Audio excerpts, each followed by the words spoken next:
Thanks, Mr. Knapp. 62.4 pounds per cubic foot times surface area times optimal depth equals mass times acceleration due to gravity. For most of us in caps and gowns here today, we should recognize this equation from Mr. Nielsen's physics class.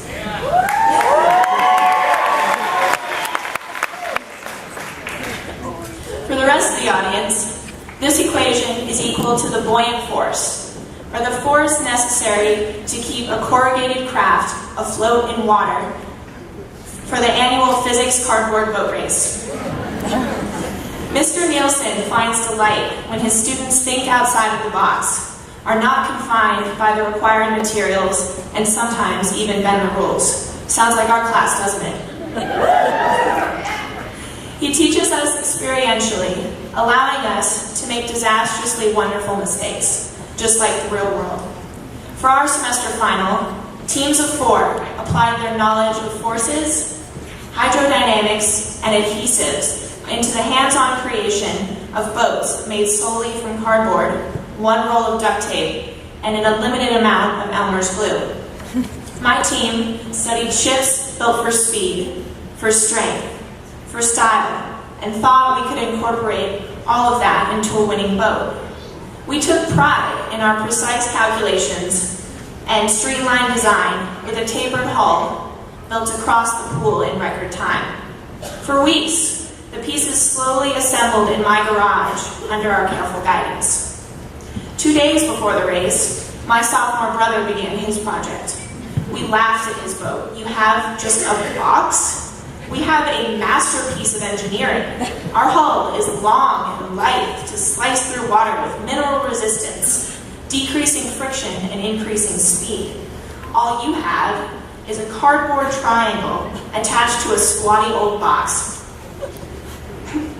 The day of the race, 50 kids caravaned to the Old Town Hot Springs with boats of every size, shape, and color, ready to battle for the title of fastest, strongest, and prettiest cruise in physics.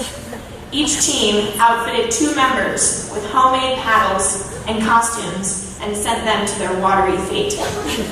My first mate and I confidently tensed for the starting gun, leapt into our craft, and promptly capsized. My brother's old box got him to the finals. Some might have called this failure, seeing as the object of the assignment was to paddle 25 yards to the other side. We didn't fail. Failure would have been dragging our boat out of the water without trying to mend our situation or learn from our prototype design. Instead, we finished the race, stubbornly swimming in our soaking, sideways boat while swallowing water in pride and laughing hysterically.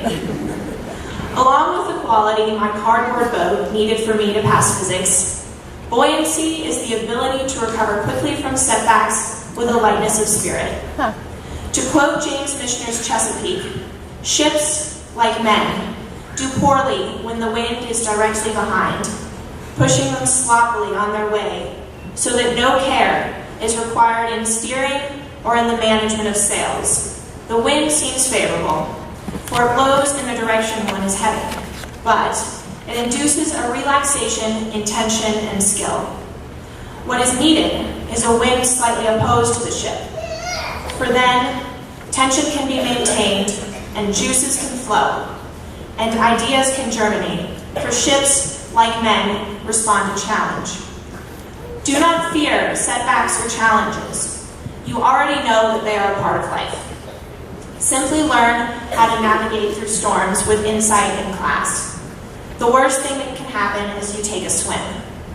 We will be doctors, soldiers, engineers, beauticians, ranchers, lawyers, athletes, and parents.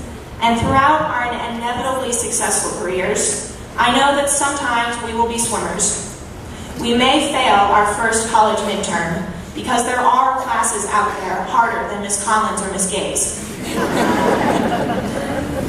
We may constantly be asked to get coffee when we think we are overqualified.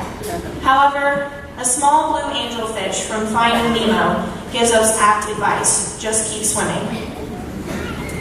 Even if the only ship you have sailed during your time at Steamboat Springs High School was crafted from a refrigerator box, we are all sailors. We like Popeye, adventure, tattoos, and our own mountain of frozen seas. We are sometimes more prone to piracy, but if you eat your spinach, you won't get scurvy. As landlocked sailors, we are an anomaly. I guarantee Salty is the only sailor mascot living above 500 feet in elevation. And Anchors Away usually isn't played on skis. Many of the athletes, musicians, thespians, slackers, hipsters, skiers, scholars, cynics, and artists that make up the class of 2013 have never seen the ocean.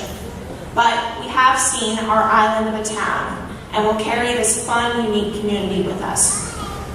Anomalies are more interesting anyways. Don't let the world push you under, because in this gym, you have an entire crew of anomalies ready to build cardboard vessels to sail with you into the real world. I challenge you to be the captain of your own destiny. Set your sights on the horizon and aim your hipster-named ship towards it. Don't be afraid to swim. Be brave, be bold, be buoyant. Thank you.